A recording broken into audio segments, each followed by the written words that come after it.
Here we go then. The David Redfearn podcast, episode 1. Yeah. I've finally managed to nail you down to do a podcast, mate. I'm excited, but I'm nervous as well. I've got a little trepidation in me, but I feel relaxed with you. Oh, that's good. Well, thanks for agreeing to do this, mate. I know you're a busy man. And so we've known each other quite a while, right? And I looked this up earlier today. So we first met in 2013. So can you believe it's been 10 years? Gone? Where's that time gone? I was harassing you on email since 2007, but that's a story How old were you? for another day. I think it was probably when I first messaged you, I was maybe 15, 16. Wow. Something like that. You've not changed. You still look you still look 12. But no, you've been a great friend and mentor to me over the years, which I really appreciate. Appreciate that. And since we've known each other, you've obviously told me snippets of your life, and I'm aware of some of the unbelievable things that you've achieved as a magician. So today I really want to get into the detail on some of those things because I'm fascinated by your career. Okay. So you've been a professional magician for many years, right? Yeah. Performed all over the world for royalty, countless celebrities, numerous TV appearances, resident magician at Chelsea Football Club for 30 years. 30 years. Which we'll talk about still later. Going strong, hopefully hanging on. But there's a particular iconic London venue that I wanted to ask you about.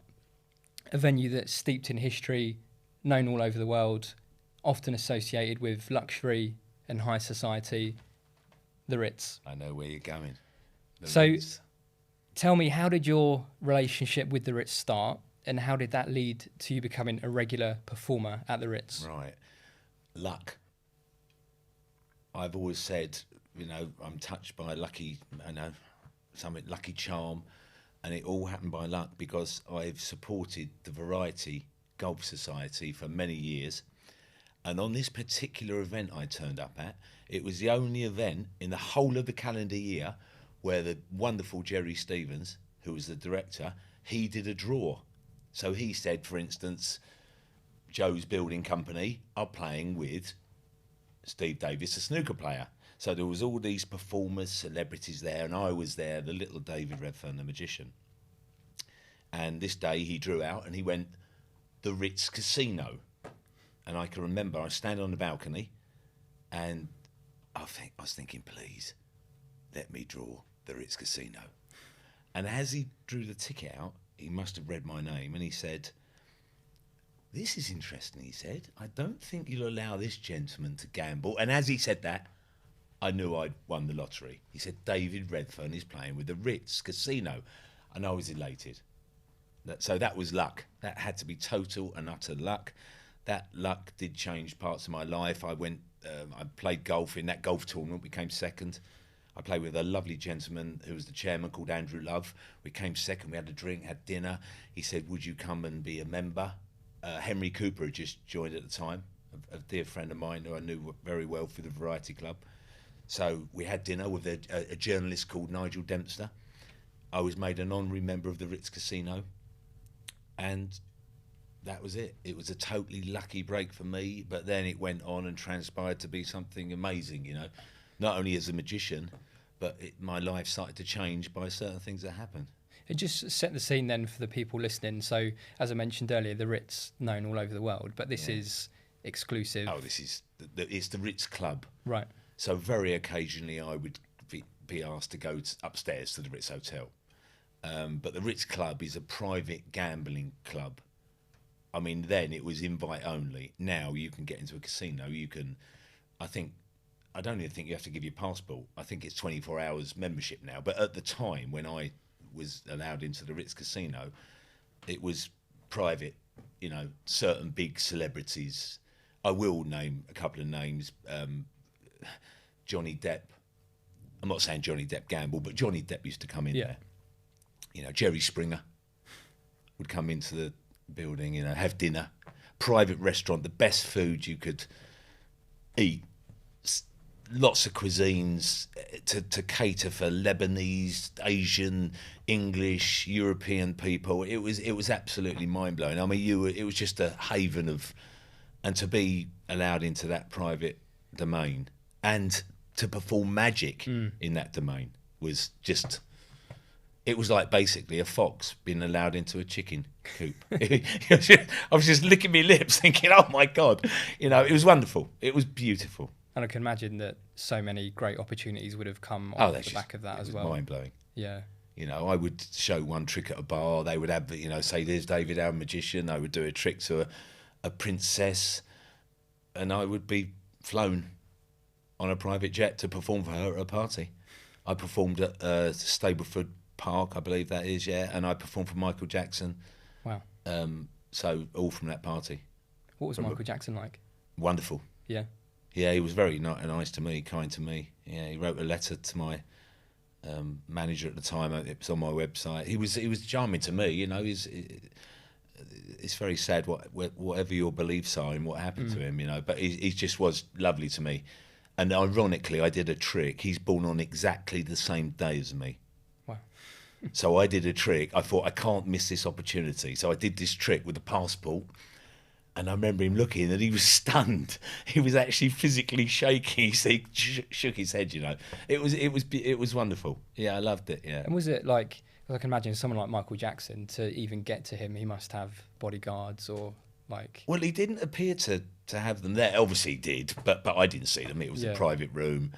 There were amazing people in the room. You know, Raquel Welch was there. If I'm honest, I can confess now, I had a little dance with Raquel Welch. I did a couple of shots with Raquel Welch, you know, and it was a brilliant show. Don Johnson, it was mind blowing. This party, it was, you know, you can't even describe it, and it all came from the Ritz, and basically it all came from luck.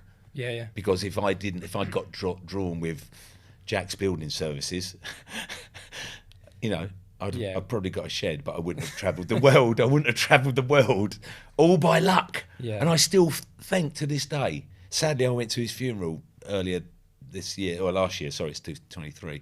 Jerry Stevens. He actually drew me out, and I constantly said to Jerry Stevens, "Thank you so much, Jerry." He said, "Oh no, don't worry." He pretended he palmed it. He didn't. It was luck. So it was beautiful. You must have seen some incredible things on those casino tables. Yeah, I have, yeah. I can't mention names. There was a gentleman who I cared a lot about.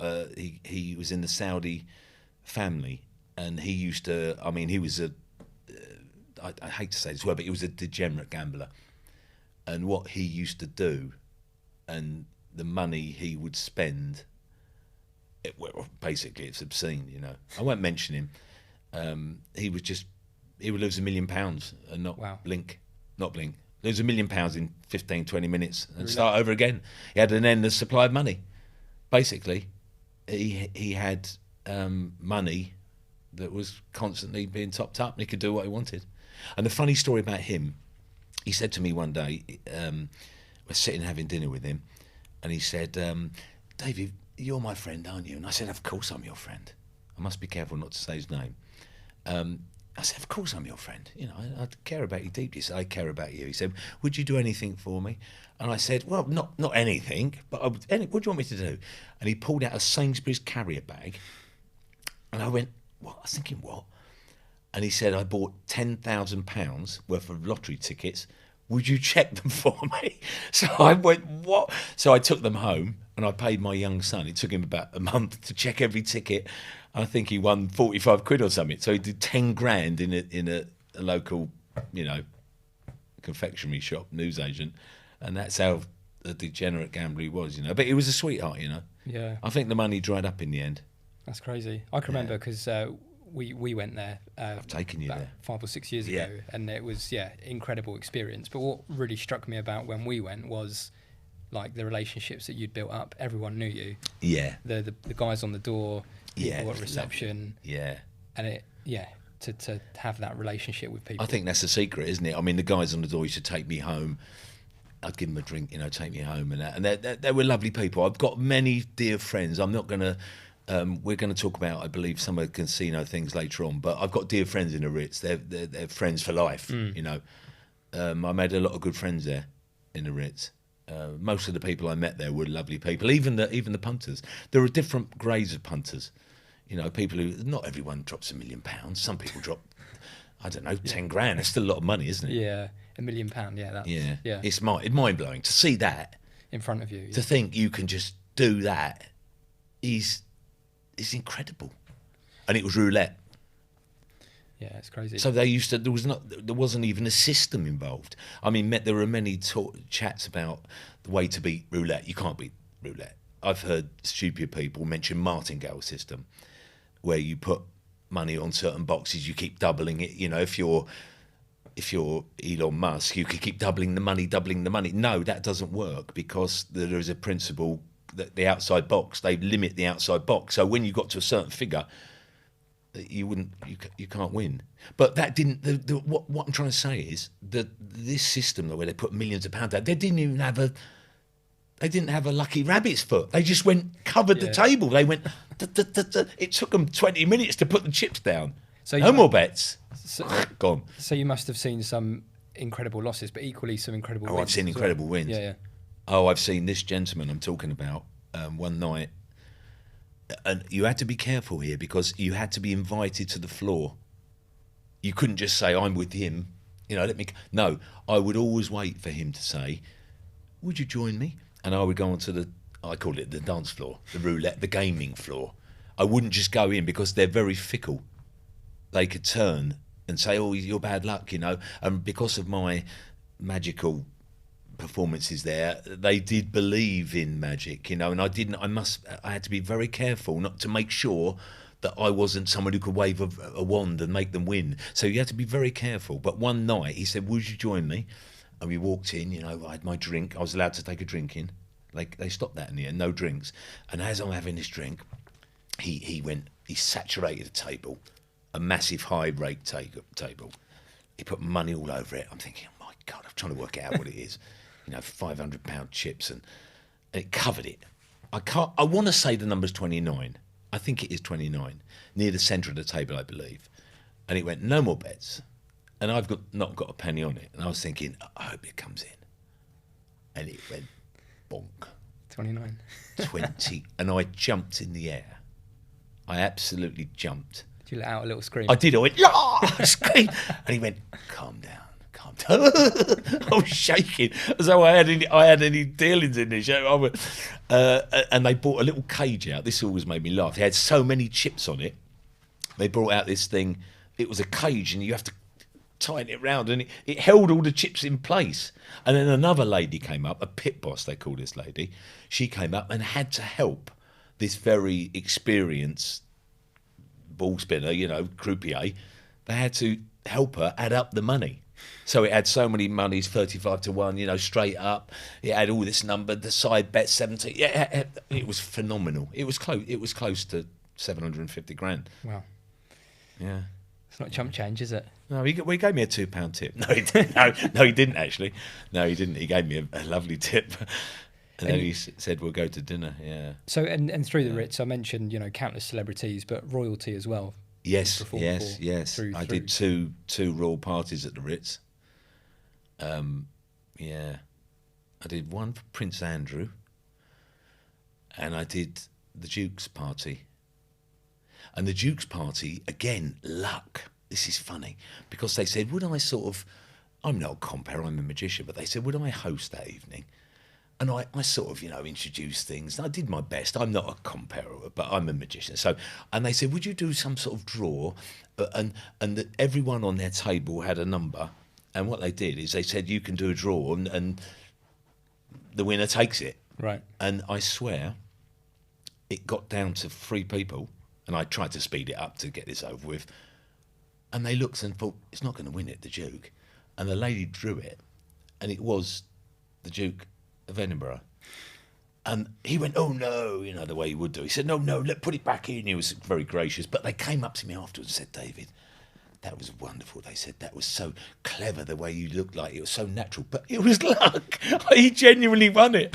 It is funny, isn't it? That's mad. Just on the theme of royalty, and if people go on your website, one of the main images that they see is you performing magic to Prince Harry, right? Can you still say Prince Harry? Is he still a prince? I don't know. Is it mine? Well, I know it's all over the news, but I don't really watch.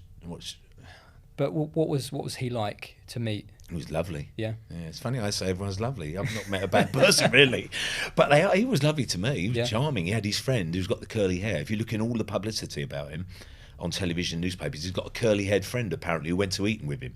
Right, okay. who was a lovely character as well. So when I performed to Harry, I just did magic to him, and he was sweet. And I said, I did say this, and I meant it. I said, I'm a big fan of your mum. I'm very sorry about that. And he said, thank you. And I said, can I show you magic? He said, yeah, go for it. And I just showed him magic, and he loved it, and his curly-haired friend loved it. And then I said something very cheeky. I thought, I'm going to go for it. I went, is there any way, sir, that you could write a testimonial for me? I swear on everything I own I said this. And he went, no, I can't. Sorry, David, because he'd got my card. Looked at my card. And he went, no, I can't. He said, because if I do that, he tried to say that the Royals can't do it because they can't be favourable. But I did go for it. Well, and you got a great I got the picture. Yeah, yeah. Amazing. Now, as I'm working to him, I heard zzz, zzz, zzz. I thought, oh my God, please have that photograph. Please, God. And a kind gentleman sent me the photograph. Nice. It really is an incredible photo. But it's not, if the whole world hates Harry, I don't. No. But I don't want to get into this business, but I'm not going to take the photograph down. No, exactly. I don't want to get into that. But you can see what happens. Yeah, yeah. That's a prized possession for me, and suddenly it's mad what I'm saying, because I'm not going to change my views over. I'm not going to be guided by the press. I'm getting political now, but I'm not going to be guided by what I'm told to think about someone. He might be naughty for writing a book. I've got nothing against his wife, but that's it. I liked him. He's a well-known person, and he was a sweetheart to me. What more can I say? Everyone's a sweetheart, really. On going back to the theme of on casinos. So, at one point in your career, you're banned from every casino in London. Yes. How does that happen? Right, it's a long story. Well, to start with, as I mentioned, when I met Nigel Dempster with the chairman, Andrew, at the lunch, he said to me, you can join, lovely man. He said, you can come in here, He said, one condition, you're not allowed to gamble. And obviously I didn't. He said, you mustn't even put a penny. It'd be best if you don't anyway, which was good advice. I'm not a gambler like that. I back the Grand National. But, so he said, don't gamble. Now, this sort of spread around casinos. I've got friends now, a dear friend of mine at Aspinall's, and other casinos, 50 St James's, the Playboy Casino, the Rendezvous, Park Lane, the Barracuda. So these sort of spread around. This magician, obviously other gaming bosses came into that casino from other casinos. They saw me. Could you come and do a show? And I did try and have a little gamble. Now, they quickly came out and said, no, you mustn't gamble, So that's how the reputation started. Now, that was a good reputation for me, because as a magician, it's lovely to say you're banned from casinos. I know lots of people say it, but in my case, it was genuinely true. And I just bought this. I hope you don't mind. I bought this letter. This was a letter that was written to me. Rendezvous Casino. Yeah, Rendezvous Casino. Read it out for us. It said, it was written in the 17th of January 2001. It says, Dear Mr. Redfearn, I'm sorry to have to inform you that the membership committee of this club has decided that your membership is to be withdrawn. This means that you cannot come here ever again. The reception staff have been made aware of this decision, and our records have been amended accordingly. Now, I know exactly what that was about. That was about roulette, and I was explaining to someone at a roulette table what pass posting is, and the pit boss must have been eavesdropping, and they suspected me of doing something, and that's why they banned me. I suppose it must be a hot topic in casinos, and I can imagine that people trying to cheat in casinos must go back years and years. Well, it does. I used to sort of have correspondence with this gentleman here, Steve Forty. I'll show you this book here, a wonderful book. Casino Game Protection. Yeah, and he mentions something that I was sort of helping with slightly in the Sting, in the casino, in the Ritz. This happened while I was there. So this guy mentions that the electronic equipment was being tested in the 50s. So the old story is true. Anywhere there is money, there will be someone trying to steal that money. And that's what they were doing in this case. And have you had situations where, when that ban was in place, where you've gone into casinos maybe with friends and they've said... I've got a funny story. Should I mention him? I'm going to mention him because he tells I'm going to mention him because he tells everyone every time we're out. He tells a story and he tells it in such a lovely way. His name's Neil Bukat. Neil. He's a lovely man. He's a friend of mine. And one day we're walking along in London with a group of us from the Variety Club, and he said, "David, can I ask you a question?" He said, "Is it true about you being banned, or is it all publicity?"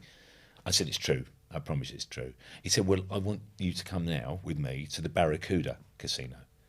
So we went to the Barracuda. We went in, and I had a little gamble, and I was explaining how this works and do that, and we had lunch, and then suddenly a guy came up, a manager, and said, "Right, you have to leave." He said, "We've checked you. You're David Redfearn, the magician." And I said, "Hang on, I will go, no problem at all." I had to bear in mind that I was with my friend Neil. I said, "But surely these guys have lost money and you're throwing..." He said, "Well, I'll give you all the money back." It's a true story. If you ever meet Neil, ask him. He gave everyone all of their money back, and then he escorted us out of the casino, and then he wrote a letter to my friend Neil Bukat and said, "You're banned for life. Wow. You never come back in this casino." That's So crazy. it's a funny story. Yeah, that's incredible. There was something that I mentioned at the start as well, is around Chelsea Football Club, right? Yeah. So you've been the resident magician at Chelsea Football Club for 30 years. Yeah. And I think for any performer to have a residency is an incredible thing, right? But to have it for that amount of time at one of the most famous, richest football clubs in the world, like how does that even happen? You tell me. Luck. Luck. It's luck. It is luck. It's. I can't remember the saying. I won't attempt it. When opportunity meets, I can't remember. It's a wonderful saying now, and what it means is if you think positively, and if you're always looking for opportunities, you will find it. Now, I worked at a restaurant called TGI Fridays, and I'm doing my magic in there, a lovely restaurant in Kingston, and I looked across and saw Glenn Hoddle. Right. I thought, oh, look, Glenn Hoddle, what a footballer. Just signed as Chelsea manager, 1992. And I went up and did some magic, and he was very nice to me. He's a nice man again. See, I say everyone's nice. And then, yes, I did magic for him. And I said, again, a little bit cheeky, I suppose, I said, "There's no way you could give me a job at Chelsea." He said, "I couldn't, but I could put you in touch with a lovely lady called Carol Fair." I hope I pronounced her name right, yeah. Anyway, she met me in the King's Road. She said, "I'll put you on a trial for 3 weeks." Mm-hmm. And I've been there since 1992. So when I joined, when I started, I had black hair like you. Yeah. And just like for people listening to understand how it works. So matchday magician is a great way to describe it, right? So, Yeah. and I know you've done parties for the players and stuff like this as well. But so when Chelsea play at home at Stamford Bridge, you're there entertaining. Yeah. I've got a team who go in now for some games, not all games, and they go round the boxes and the VIP areas, and then I go into certain boxes and perform magic, and it gives a great, it's a good vibe at Chelsea. Tell me about some of the people you must have met there. Must be some. I've got to be careful here because I'm still working there. I've met just wonderful people, football fans, and and people who are out to have a good time. And when you go to a football match, you're out to have a good time, aren't you? And Chelsea do it. I know I'm biased. Of course I'm biased, but Chelsea do it like no one else. It's called a match day experience. So it's wonderful, Yeah, and I know through knowing you, they've won awards for their hospitality. It really is. Oh, yeah, I'm sure they have. It's the best. It's just a great experience, isn't it? I mean, they're not only seeing. I know Chelsea are struggling at the moment, but they have a great day, don't they? Yeah. It's a whole day. Yeah. Yeah. That's fantastic. And what something that's I've always wanted to ask you, because I mean you've been in this game for a long time, and you're involved in many things, not just magic. But how do you keep motivated to keep doing it? Fear. Yeah, I think it's. I don't know. I think it's dry. I can't answer it. It's a great question. What a great question. Let me think about it a minute. Yeah. I know how I'm motivated to be a better magician. So I read a wonderful thing by Paul Daniels. He said the thing that kept him at the top, the thing that makes him strive to be the best he could be, was ego. Right. So as a magician, you must have an ego. As you want to be a great performer. If you don't, you shouldn't be doing it. So your question was about business, though. So it was, wasn't it? About Well, business? what motivates you to? So magic, it's ego. I've got Yeah. I want to be a great magician. No one wants to stand on a stage and people balls stiff, do they? No one wants to. You want to be working for the highest, the best fees, the best people, the nicest people who really respect you. That's what you want. But with regard to business, though, I mean, I'm still hungry for. I think the saying is show business. It is show business. So it's not only show, it's business as well. Lots of people miss out the business, don't they? Yeah. Other people only concentrate on the business. They're no good at the show. So you need a bit of everything, you know. Yeah. It's a great question, though. I'm going to regret when I get home. I'm going to think I could have answered that better. And you said there about wanting to be the greatest magician that you can be. Yeah. What do you think makes a great magician? Connection with an audience. Right. That's the number one thing. Yeah. You can be the best, most skillful magician in the world, and if you haven't got a sparkle in your eyes or a little bit of an edge, you're putting people to sleep. It doesn't matter what skill you've got because they really connect with you. That's the connection with you. And then we have to have the magic. We have to have great magic. Yeah. Because it would be a disappointment. If you're a connector, you connect personally, and then your magic is very diluted and weak. Now we've got a problem. So if you've got good magic, which is no excuse not to have good magic now, and you've got a twinkle and you've got an edge and something different about you, then you're going to be a great magician. And the greats have got that. Look at the great magicians. They've all got that. Yeah. No, definitely. And I know. Do you agree? Yeah, no, 100%. And you're a hugely accomplished close-up magician. You do a lot of stage performances as well. What's the biggest audience you've performed for? No. Well, the biggest ballroom, I believe, it was when I did it, the biggest ballroom in Europe is the Grosvenor House in Park Lane. Yeah. So I did 1,200 there when they were packed to the rafters. I mean, sometimes they put people on the top balcony, tables there. So it's a bit of it used to be called, a good comedian friend of mine used to say it's called the comedian's graveyard. So it's the reason it's called the comedian's graveyard, you know. So I did a couple of things there. I've got a croaky front. Yeah. 1,200 people, yeah. 1,200 people. Yeah, and what you can hear there, if you're struggling, which once I did struggle with that, slightly in the middle, you can hear the audience go at the back. So you hear like a motorbike rumbling. And what it is, it's the back edges going. You're losing them. What, as in physically? Yeah, they're going. You can hear a physical noise. You can hear, and it's people talking. And it's a rumble to you. You can't hear verbal people, you can't hear the conversation, but you're hearing a rumble. Now you know that corner's gone, that corner's gone. They're starting to go. So Jerry Stevens said to me, a master performer, gave me so much advice. He opened for Frank Sinatra, Johnny Mathis. He said, when that happens, he said, I'm going to tell you to do something that's going to be it's going to make you petrified. But he said, don't say anything. So you go silent like this with the mic. And that brings them back. See what I mean? Yeah. Look how powerful silence is. So they start to come back. They're nattering away, these people, obviously, certain tables, and suddenly they start to come back to you. Yeah. And it's masterful. And that's why you'll see the top performers, they have the mic, they can hold a mic and then clip it in again. They take the mic. You see what I mean? Yeah. A mic's a powerful thing. Incredible skill. But you only get that for experience. Yeah, no, I can imagine.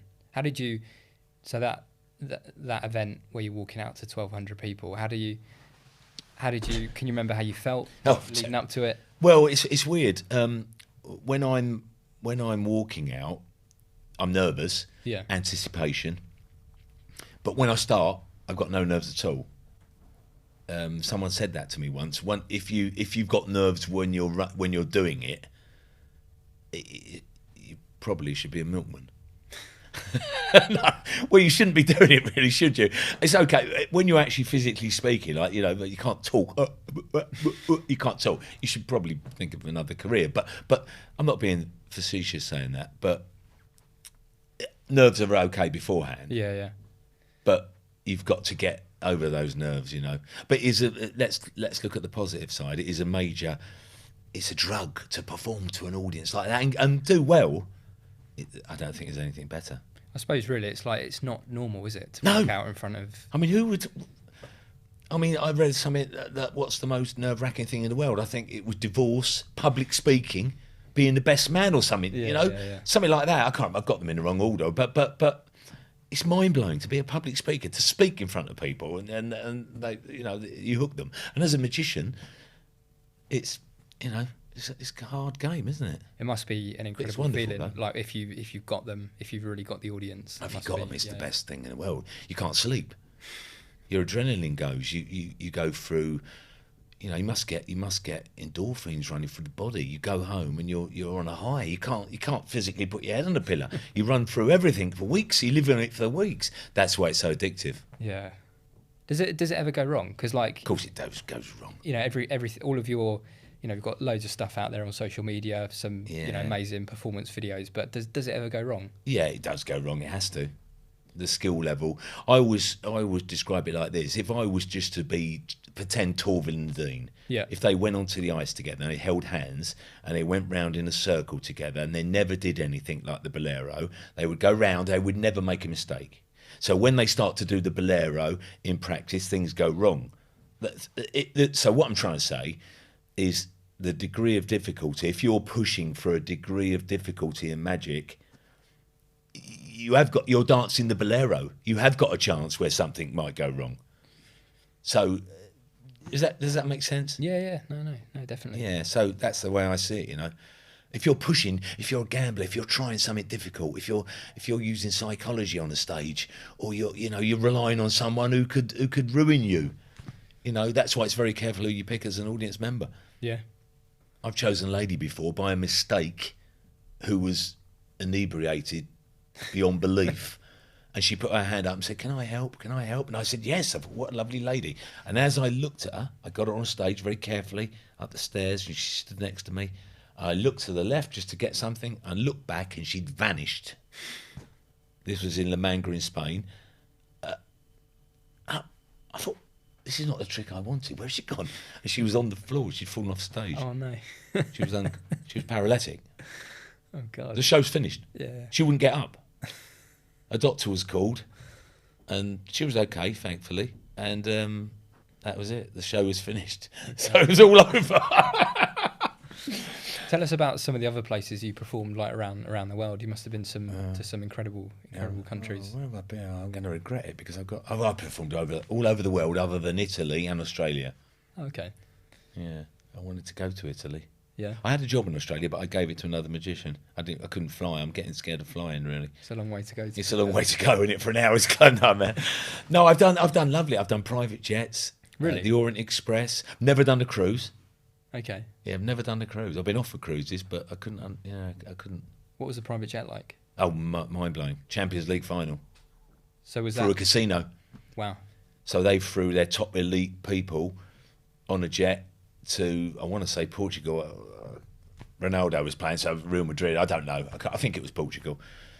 We flew on a private jet, and I did magic on the jet, and I was meant to do it on the way back, but they all fell asleep, so I went to sleep as well. Wow. Isn't it funny? Yeah, that must be. Yeah. I mean, you see private jets on TV and stuff, Yeah, you but could to actually be on one, You it can must make be. it up. Yeah. Where else? Let me think of somewhere else. I did Maggie Yakub's party. That was a lovely party. The eminent heart surgeon. Venues. What's the weirdest venue? Castles. Turnberry. Private parties. Another photo I've seen on your website is yourself with Sting as well. Yeah, that was lovely. His parties. Yeah, that was a shock. I got a call from a lady who said, I want to book you for... A gentleman, actually, who said, I want to book you for Sting's party in London. And I went there. And then I went to Salisbury House. I can mention that because it's publicised on I'm always private about what I'm saying. But so I went in London to his house. Then I went to Salisbury House. He's got a big place in Salisbury, I think, or something like that. And then I went to a private party in London for him. Yes, I did 3 parties for Sting. Another lovely man. Everyone's lovely, aren't they? Yeah. They must be horrible people. You must have met some horrible. I'm going to name them. You must have met Their some name horrible. is horrible. No, I can't. And I suppose like you're performing for the general public, right? So you're going to run into people that. No, but not really. No. If you obviously you meet people who are stupid, don't you? Yeah. But everyone does. But not many people though. I've had lovely people. Am I unusual to say that? Really? No, I don't know. I suppose it must be the way you perform and come across. It probably doesn't. Well, no, you can be. I think it's luck. Yeah. This is teaching me this is all luck. This interview, it's all luck. Should be the name of the podcast. I walk out, luck. Yeah, luck. I walk out and get run over by a bus. Lucky David, the magician. Isn't it funny? Luck comes into it, doesn't it? Yeah. Well. Yeah. Yeah, it's all luck. Yeah. No, it's crazy. Yeah. So you're still working with the Ritz? No, it's gone. Oh, it's gone, is it? Yeah, the Ritz is now. I mean, it's sad really because I sort of parted from the Ritz after a long time. I won't go into that. And then I still had a lot of friends there. And then COVID came. Yeah. And then I called my good friend, the general manager, and we were going to sign up again. And I did. And I was going to become the Ritz Casino magician again, the Ritz Club magician. And then it was sold. Wow. So that was a bit of a heartbreaker, Probably really. quite a lot of money, I can imagine. Well, I don't know I don't know who brought it. Probably the person that won all the money at the... Yeah, probably. And also, but I've still got friends at Aspinalls. I do magic for them. I've been offered today to do a show for them. Yeah. So I've got a dear friend, Emil. He's connected with the casinos. And, so I still do shows for casinos. I've been warned off in Monte Carlo. Oh, really? I didn't mention that, yeah. So when I went to Monte Carlo, I did a party for a very famous rugby player. And then while I was there, I thought, I've got to have a little dabble. Because I'm always interested, can I get in? That's what, it's ego again, is it? Can I get past the door? Is it really, is it true? Can I get in? Would they warn me off? Anyway, I went, I think the next day I stayed until whatever, and I went into the casino, and I thought, I'm in. And I went to the table, and I was in, and I'm playing. And then after about 25 minutes, I went to have a drink at the bar, and the guy came up and said, "Excuse me, sir, please, can we be polite?" I said, "Yeah, of course we can." He said, "Go," and he threw me out. He didn't throw me out. He asked me to leave, and I did. I left very respectfully. Yeah, but it was funny though. It was funny. That's crazy how they would work. Yeah, how do they know that? Yeah, no, that's mad. And I wasn't doing anything naughty either. Really, I was. That's interesting that you're put into a box of magician. So we assume that you must be. Yeah, they assume that you must be. You've got a team of people, pass posters, cheating casinos. You've got electronic equipment down your sleeve. I mean, I know I love that kind of gambling, and with my discussions with that total expert, he's the expert, Steve Forty. He's the king. He's the king of casino protection. So with him, I used to discuss and read his books and how do they do it, and he used to tell me things, and I've actually caught people. I can tell you this because the casino probably won't use me again. It's not the Ritz. There was a guy, and they said, "Look, this guy is winning off us from a game where he shouldn't win." So every game in a casino has a percentage win for the house. Yeah. So the best game you could play is something like Baccarat or something like that, craps or Baccarat, whatever. So this guy was winning. So there's alarm bells. He can't be winning. It's a 6.9 edge for the house or whatever. So I believe the game was casino stud poker. So they said, "Would you just have a look at him?" So I did. I looked at him. And I thought, how is this man winning? I can't. He appeared to be, drunk. And he was winning, and he used to compliment and be rude and cheeky to the croupier girls, And he used to go, "We will be married in spring." And he would take a cigarette case and like this. Now, in this game, it's vital that the dealer can qualify. It's not that complicated, but it might be difficult to understand for someone who's not a gambler. But what he was doing, basically, every time he took this cigarette case and flicked it, and you could smoke in those days, by the way. You could smoke on the casino floor. He'd take it like this. Sometimes he had a plastic cigarette. And he would do this. He was taking from the bottom of the card case, daub, silver gambler's daub. No way. And every time he was given the cards, he squeezed the cards like, you know, pretending you could play this game. It's anyone could play it. A gorilla could play it. He squeezed these cards and he was marking the cards. So he knew when to put that extra money on by looking at the silver marks on the cards. So I rumbled him, and they were happy. That's incredible. It was genius, though. What a clever man. Yeah. Clever. There must be so many scams or like that go under the radar. Especially with electronics now and, you know, surveillance and,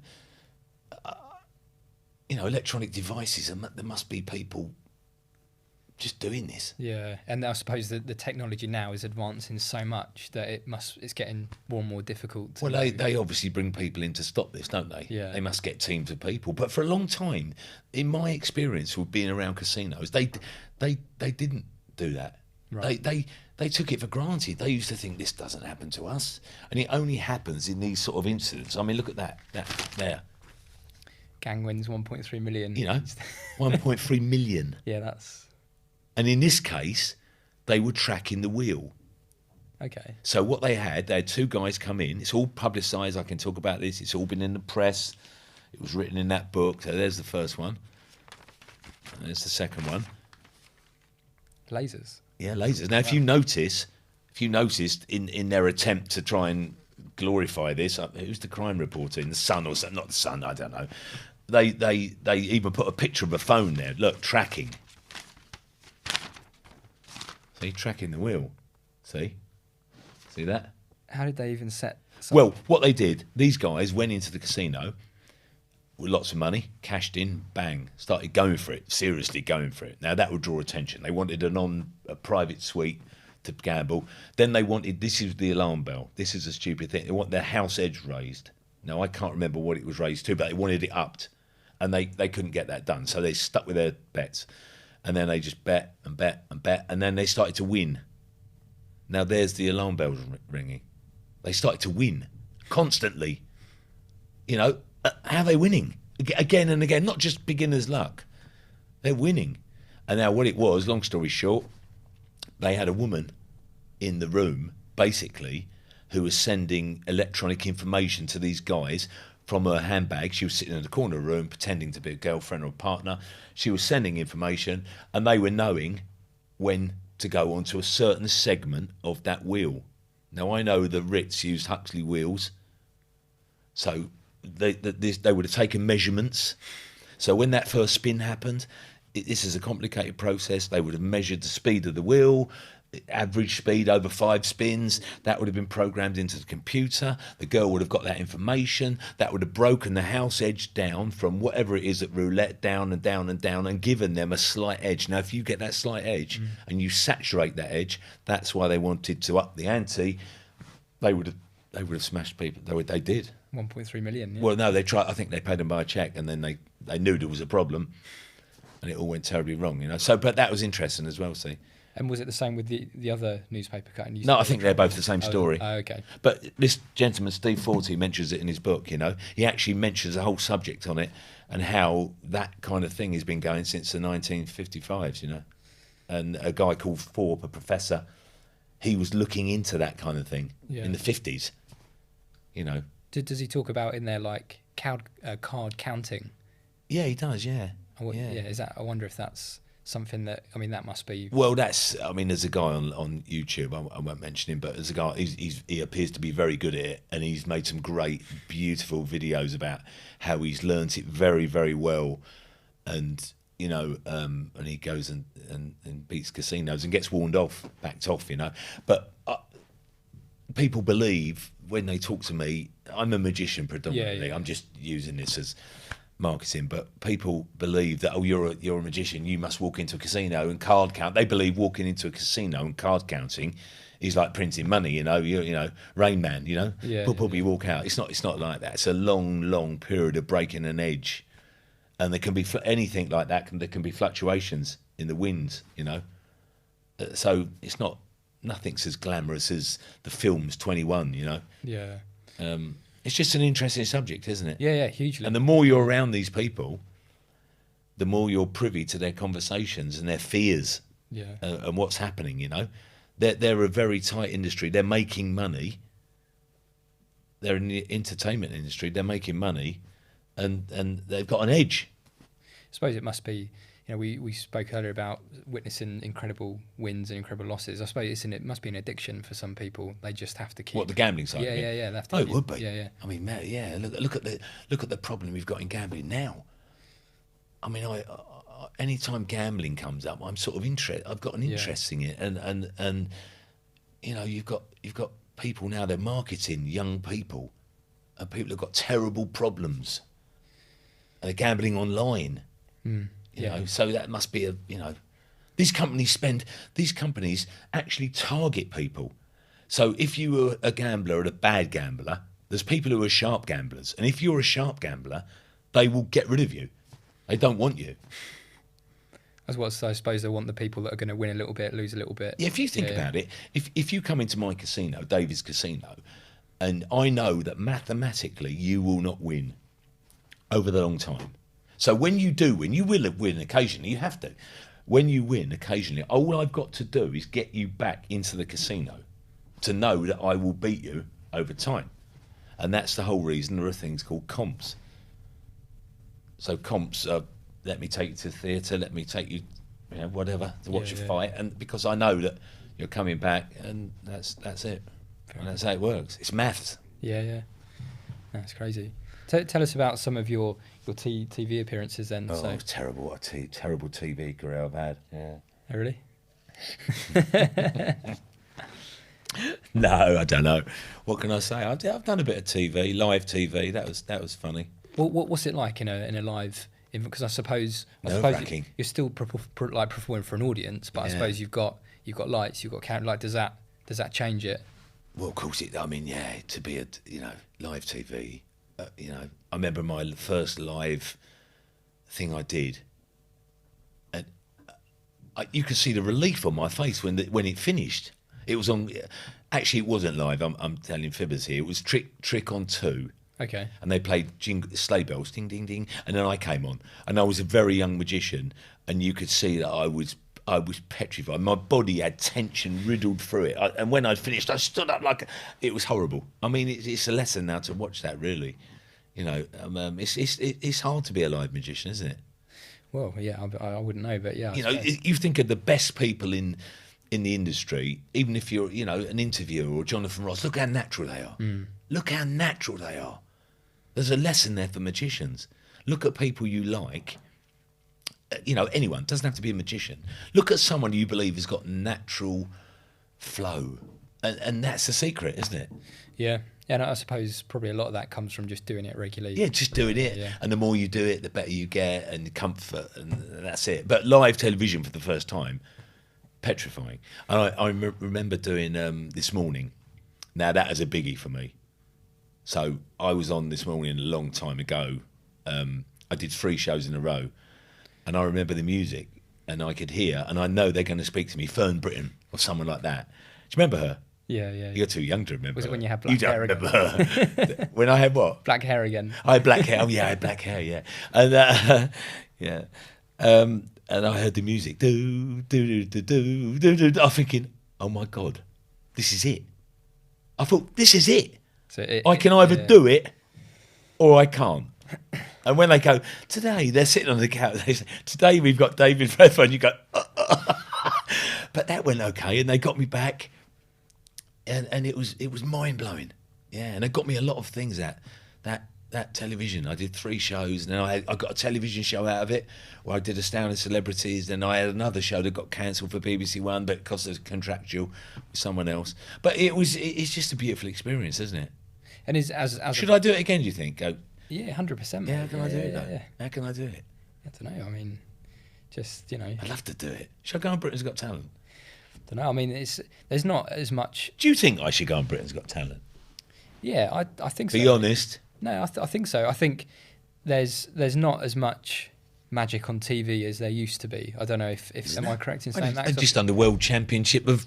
Was that on TV? I don't know. Just did the best magician, didn't know? The guy won 50 grand. A great magician, by the way. I get the impression it was... I suppose back in the day there was only like 4 or 5 channels, wasn't there? So yeah, but now you've got YouTube, you've got so many different ways of watching stuff. Yeah. So, but yeah, should you go on there, mate? Should I go on it? I don't know. Do you know people I care about say don't go on it? Actually, a couple of wonderful magicians, very wonderful in my mind. I'm not going to name them. They said, don't go on it. That's interesting. I thought they would have, because I've got a bit of a backstory as well, see. I used to be in the fire brigade. So I could come out, you know, and say, oh, look at all the people I rescued. When I didn't, I only rescued a cat. And that fell off the ladder.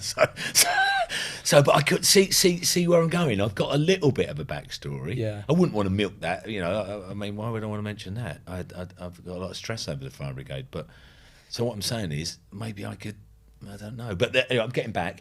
The people I respect say, don't go on it. You've got too much to lose. Because if you didn't win, which I wouldn't win, a dog would beat me probably. A singing dog.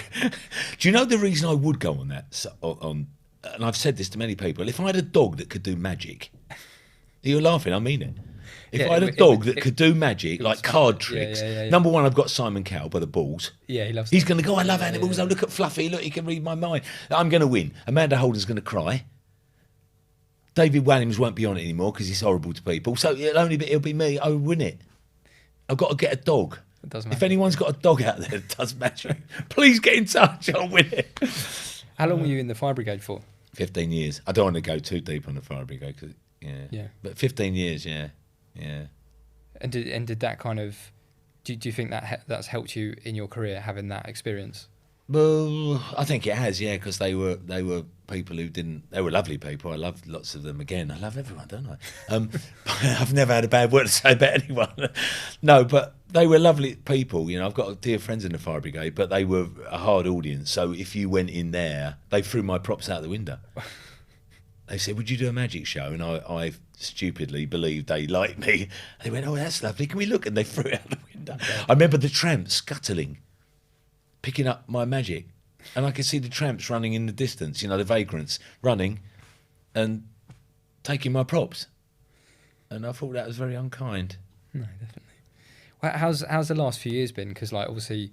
COVID. Terrible. Yeah, like, you know, we haven't been able to do events and stuff. Well, I had a weird... That was a test of my endurance, really. I mean, lots of people have had it worse than me. But I went a bit... stir crazy, I think. Oh, really? Yeah. Yeah, I made videos in my kitchen, magic videos to keep me going, you know, to try and I did all that, and I did a couple of things, you know, but it was terrible, wasn't it? But lots of people had it worse than me, you know. And what was it like then, going through that period, but then coming back as a performer and doing like your first? Now that was interesting. Now that was scary. I remember thinking, can I still do it? And it was a worry. Now, that I'm shocked I've said this, but I mean it. I would think I've been doing this years, over 10,000 hours. This is a joke. But I know a guy who drops out of magic, and he tried to come back. He drops out for good reasons for him. He tried to come back. He can't do it anymore. Now, does that apply to me? Maybe not. But when I went out after COVID and I performed, my breathing was wrong. I couldn't breathe properly when I performed, or my timing was out. So what you do, sometimes you take things for granted, you know. You've got this, it must be a skill. You're doing it all the time, repetition. You do it in your sleep, you know, and then suddenly it's taken away. And you can't do it anymore, you know, for a long time. Yeah. You're just doing it it's never the same doing it to your cat. You know, or your post lady. Hello, Sheila. Look at this. Shut up, David. I've got letters to deliver. What I'm saying is, it's hard, isn't it? So that was very hard for me, and hard for many people. But in some ways, it must have been like I want to say relief, but almost like starting again. Like now you're back. Well, you're back performing. You've got the buzz again, haven't you? Getting work, you're getting bookings, people are interested again. Everyone seems to be, you know, thankfully, pray to God, nothing ever happens like that again, you know. Yeah. But as I said, many people have had it worse than me. I mean, you know, some people lost all their livelihoods. I mean, imagine being a restaurateur. Oh God, yeah. You just bought a restaurant. I mean, my heart goes out to those people. I try and support my local people, you know, to try and give them something back. I do anything I can to help those people. I mean it, I will. Because they've had it terrible. There's loads of people who have had it bad. So as a magician, what does it matter about a magician? Well, we're almost at time, mate. But it's been great talking. Thanks, mate. Have you enjoyed Pushed it? me to do it. I've loved it. Yeah, mate. I've loved it. I know I talk a lot. Do I talk a lot? No, you've done so many podcasts. Do I talk a lot? No, it's. I know it makes your throat go dry, doesn't it? It's good to hear your story, and there's a lot of things that we haven't spoke about, and oh yeah, I'd like to do. Yeah, I don't know what do we speak about next. Yeah. I mean, if you're up for doing another one, we could do another one sometime. But no, it's as I said at the top, you've had an amazing career, and I think it's good to talk to you about it and get into some of the details. So yeah. Yeah, I've got a few stories to tell. Sometimes I'm a bit nervous on who I can name and things like that because I'm very private with, I've got confidentiality.